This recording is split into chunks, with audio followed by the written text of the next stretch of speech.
Taking a live look outside at downtown Denver from Spear and Logan, you can see the snow's still there and the grass, but otherwise the roads look pretty good. Had no issues driving in this morning. I was pleasantly surprised. Good morning, I'm Lauren Scafidi. Thank you so much for joining us this Sunday morning. Let's send things on over to Weather Impact meteorologist Chris Spears. And Chris, I wouldn't go as far to say the Sunday forecast is awesome, but compared to yesterday, pretty good. Much improved, especially if you need to get out and about and do some traveling. You said the roads were pretty good for you. Me too. I was shocked coming in from the foothills this morning how clear the roads were at 3 in the morning. Those road crews worked really hard overnight. If you want to go do a little skiing, you have a little bit of fresh powder up there. Most of the resorts checked in with 1 to 4 inch totals for the last 24 hours. Loveland leading the pack at 4 inches. Ski Granby Ranch at 3 and Winter Park a couple of fresh inches of snow, and that's on top of some snow you had the previous 24 hours. So all in all, a pretty good weekend up in the high country. We have a handful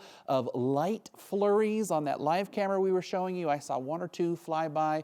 It's a very shallow deck of clouds hanging over parts of the metro area, and it's a saturated cloud deck, so a little bit of flurry activity out there, but that is going to end because drier air is on the way. Right now, 16 at the airport, the wind northwest at 10.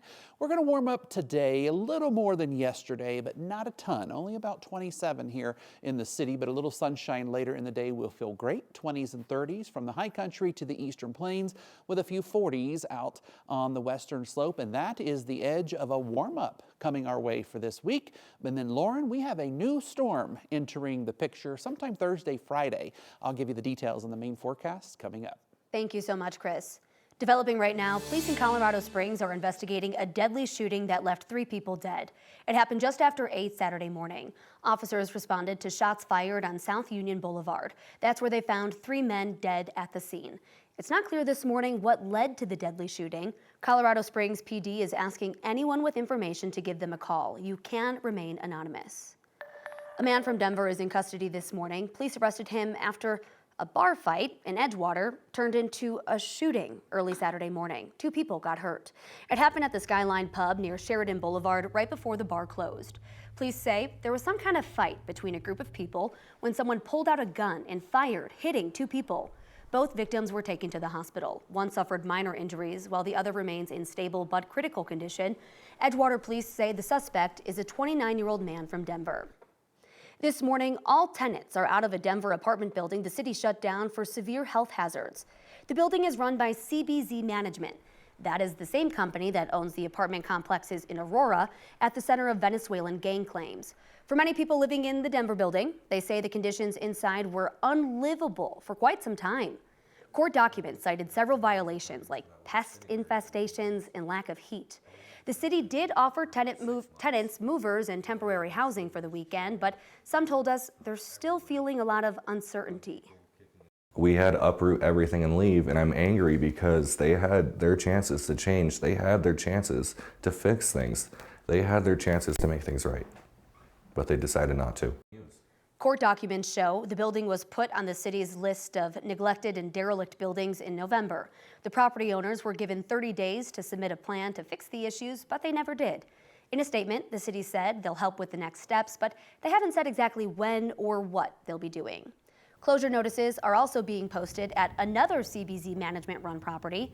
The Edge at Lowry has been at the center of national attention for its reported issues involving Venezuelan gang members as well as rundown conditions.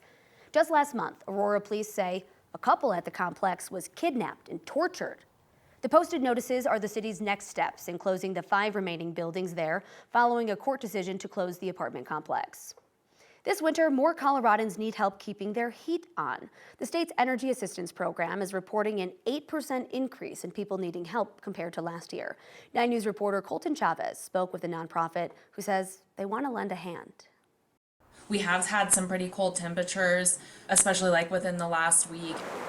And you hate to have to make the choice between like feeding your family, heating your home, getting the medicine that you need. It's a choice that families across Colorado shouldn't have to make this winter. People have unexpected life occurrences, things that happen, job loss, a vehicle breaks down. Chelsea Rossi says Energy Outreach Colorado wants to help families free themselves of these frigid nights. What we're here to do is provide assistance when bills get past due and prevent those disconnections. Rossi says the nonprofit's emergency utility program will pay up to $1,000 to low-income families to help keep the heat on. If you have like a wood heat source or other types of heating sources, propane, and you're listening to this across the state of Colorado, we do provide assistance for those as well. She says helping families pay utility bills allows the nonprofit to provide continued assistance. And maybe help them get their attic insulated or their windows sealed better. And so yes, we do find sometimes that once we get out of crisis, we're able to get into a place where we can start preventing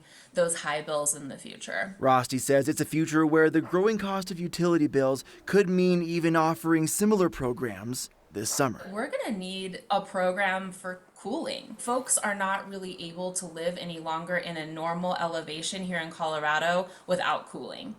Now, to qualify, you must have past due heating bills or have had your service disconnected. All of that information can be found on our website at 9news.com. In Denver, Colton Chavez, 9 News. Making national headlines, inspectors general from more than a dozen federal agencies are out of a job this morning. President Trump reportedly dismissed them without notice Friday night. Sources say they were notified by emails from the White House personnel director telling them they had been terminated effective immediately. Inspectors at the Pentagon and the Departments of State, Veterans Affairs, and Interior were all a part of the late-night purge. Their job is to identify fraud, waste, and abuse in the government. However, the legality of these terminations is being questioned. Federal law requires the White House to give Congress a 30 days notice before an inspector general is fired. President Trump delivered remarks before a crowd in Las Vegas on Saturday. During his remarks, the president touched on his plans for the economy, immigration, and more, telling the crowd that he'll work with Congress to pass a bill that'll cut taxes for workers and small businesses. In the coming weeks, I'll be working with Congress to get a bill on my desk that cuts taxes for workers, families, small businesses. But I'm sure you haven't heard, but we're going to get it for you. No tax on tips. No tax on tips. We've accomplished more in 1 week than other administrations have accomplished in 4 years, and we're just getting started. After addressing the crowd, President Trump made a stop by the casino floor where he greeted supporters and visited the craps table. President Donald Trump has been invited to address a joint session of Congress on March 4th. Speaker of the House, Mike Johnson, extended the invitation with a letter this weekend. This would mark the president's first joint address to Congress during his second term. Speaker Johnson's letter thanked the president for his, quote, strong leadership and bold action in the first days of his second term. Johnson expressed that the Trump administration and the 119th Congress working together provides the chance for these next 4 years to be some of the most consequential in our nation's history. Secretary of State Marco Rubio issued a directive on Friday to halt almost all U.S. foreign aid. It follows President Trump's executive order signed on Monday, which paused new obligations and disbursements of foreign aid pending reviews for programmatic efficiency and consistency with U.S. foreign policy. Rubio issued a waiver for foreign military assistance for both Israel and Egypt, but no other countries were specifically mentioned in the cable. A waiver was also approved for emergency food assistance and administrative expenses. For all other funding, the memo stipulates that U.S. departments, agencies, and entities must receive authorization from the Secretary of State or someone he designates. It's not immediately clear if Rubio's directive will be held up under U.S. law. South Dakota Republican Governor Kristi Noem is the new secretary for the Department of Homeland Security. The Senate confirmed Noem yesterday with a 59-34 vote. Noem, a longtime supporter of Trump, will now be in charge of an agency that plays a central role in his immigration crackdown. During her confirmation hearing, Noem called border security a top priority.